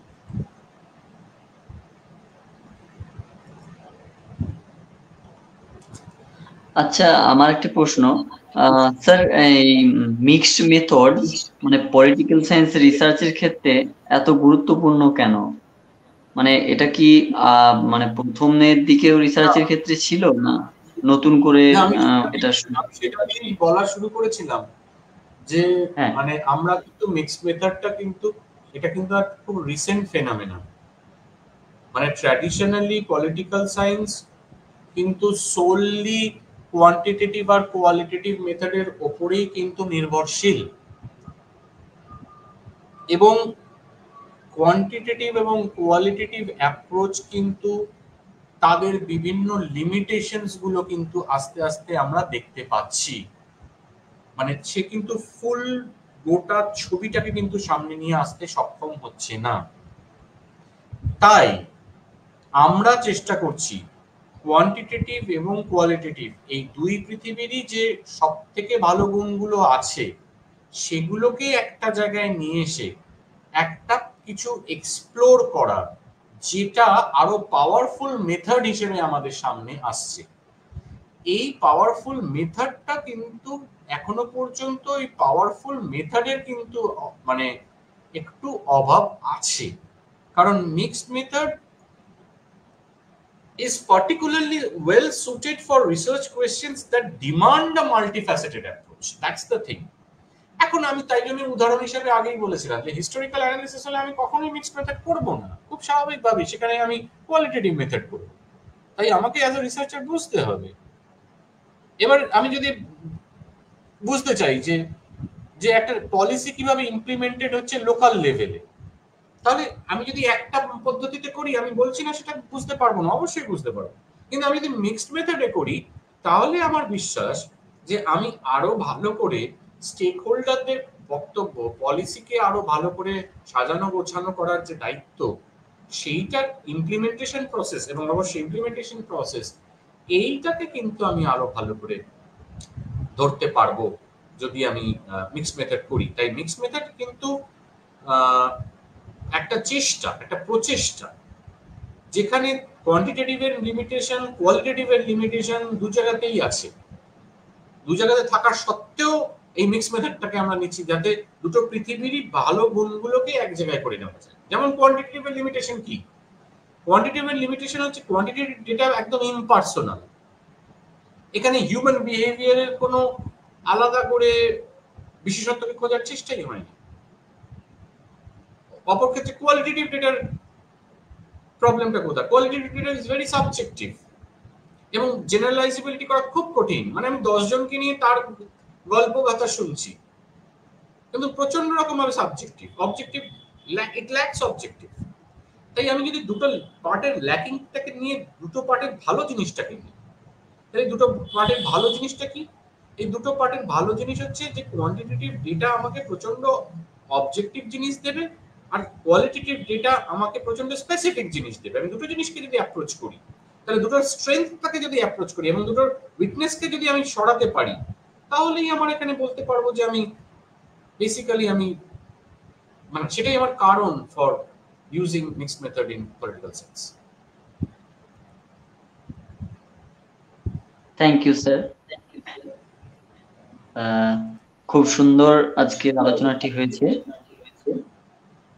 আশা করছি সকল ছাত্রছাত্রীদের, সকল রিসার্চ স্কলারদের আজকের আলোচনাটি খুব উপকৃত হবে।